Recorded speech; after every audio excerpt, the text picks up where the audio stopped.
As a students ना हम लोग चीज़ों को नहीं एनालिसिस करते हैं। बहुत बुरी मैं आपको बता रहा हूँ कि एज ए विद्यार्थी ना हम लोग का रिसर्च बहुत खराब रहता है। एक मैं नाम भूल रहा हूँ, एक अवस्थी करके लड़की थी भोपाल की, आईएएस बनी थी 2018-19 में, कभी मैंने बच्चों को बताया भी था।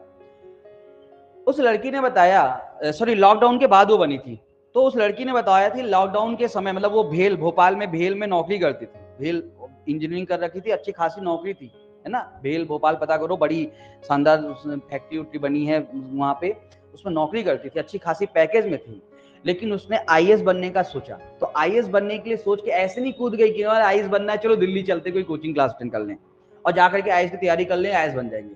उसने बताया कि मैंने 1 साल अच्छे तरीके से पैटर्न को समझा कि क्या पैटर्न है, यानी कि किस प्रकार से आईएएस एग्जाम की तैयारी की जाती है। मैंने 1 साल पूरे पैटर्न को अच्छे से समझा, किस प्रकार से क्वेश्चन पूछ रहा है, पहले क्वेश्चन पूछा अब कैसे पूछ रहा है, तो इससे मैंने अंदाजा लगाया कि अच्छा पहले ये क्या क्या बदलाव, हर साल के क्वेश्चन में बदलाव होता है। जागृति अवस्थी, बहुत बढ़िया राहुल, बिल्कुल सही नाम बताया। तो पैटर्न को समझा, और पैटर्न को समझने के बाद, यानी 1 साल मैंने पैटर्न को समझने में लगाया, और उसके बाद मैंने तैयारी चालू की, दिल्ली में जाके तैयारी की, लेकिन उसके बाद मैंने सिलेक्शन लिया। यानी कि बहुत बढ़िया उसका स्टेटमेंट था, जो कोई भी कॉम्पिटिटिव एग्जाम का विद्यार्थी नहीं करता है। जैसे क्या होता है ना, अच्छा ऐसे बच्चों को बगलाना बड़ा आसान होता है कि आ जाओ भैया मैं बीएनएस पढ़ा रहा हूँ, मैं बच्चों को पढ़ा रहा हूँ, बीएनएस पढ़ा रहा हूँ, आ जाओ मैं बीएनएस पढ़ा रहा हूँ, सर मैं सिविल जज की तैयारी करता हूँ, आ जाओ आ जाओ, सर मैं एडी की तैयारी करता हूँ, आ जाओ आ जाओ, सर मैं राजस्थान में तैयारी करता हूँ, आ जाओ आ जाओ, सर मैं नेट की तैयारी कर रहा हूँ, आ जाओ आ जाओ। मैं सबको बोल दिया कि भाई सब आ जाओ क्योंकि बीएनएस पढ़ा रहा हूँ, लेकिन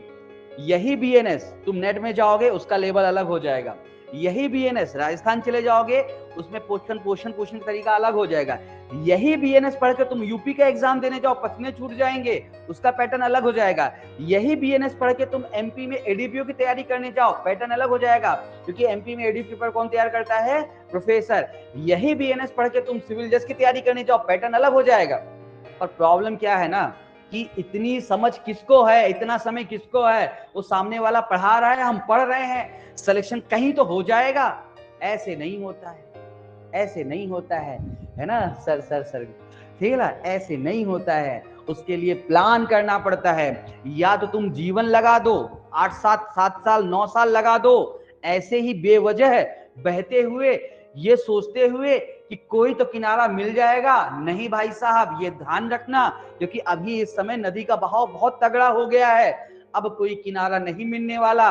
जब तक अपना एफर्ट नहीं लगाओगे आपकी नाव तो ऐसे बहती चली जाएगी, बहती चली जाएगी, और फिर उसके बाद 2 4 10 साल बाद बोलोगे क्या करें साहब, हमारे अंदर पोटेंशियल तो बहुत था, सही मार्गदर्शन देने वाला नहीं था। और नहीं तो कुछ ऐसे बोलते हैं, अरे क्या बताएं 1 नंबर से रह गए, नहीं तो आज जज बन के बैठे, अरे क्या बताएं 2 नंबर से रह गए, प्री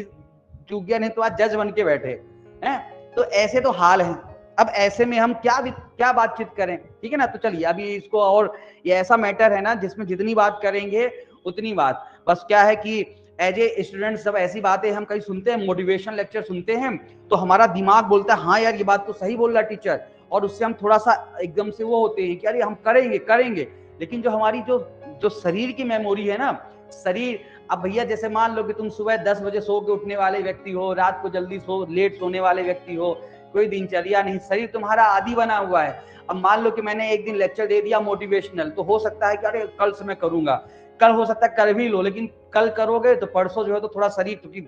शरीर की आप चीजें चेंज करोगे तो शरीर अगले दिन और परेशान करेगा, क्योंकि वो अपना काम तो करेगा, नेचर अपना काम करेगी, ठीक है। तो प्रॉब्लम क्या है ना कि यही चीज नहीं समझते पहले, इसलिए मैं कहता हूं सब विद्यार्थी मुझसे पूछते सर क्या तरीका अपनाए, तो मैं कहता हूं पहले अपने शरीर को साधो, फिर अपने मन को साधो, क्योंकि पहले विद्यार्थी सोचते हैं मैं मन को साध लूं तो शरीर सध जाएगा, नहीं, पहले शरीर को साधो, मन अपने आप सध जाएगा। समझ में आ गया है ना, समझ में आ गया तो ठीक है, नहीं तो इसके लिए अलग से एक सेशन लगाऊंगा मैं, मांग डिमांड करोगे सर एक स्पेशल सेशन रख दो तो मैं रखूंगा, नहीं तो कोई बात नहीं, आप भी बहते रहो और हम भी ऐसे चलाते रहें, ठीक है ना। लास्ट बात कि ये कॉम्पिटिटिव एग्जाम नहीं है आसान, बस इतना समझ लीजिए एक आग का दरिया है और डूब के जाना है, ठीक है ना। तो ये आग का दरिया ही है, और जिस दिन समझ गए उस दिन पार कर जाओगे, और जब तक नहीं समझोगे तब तक इसी में या तो किनारे खड़े होकर डरते समझते खड़े रहोगे, या उसमें जूझ कूद पड़ो और ताकत लगाओ और निकल जाओ।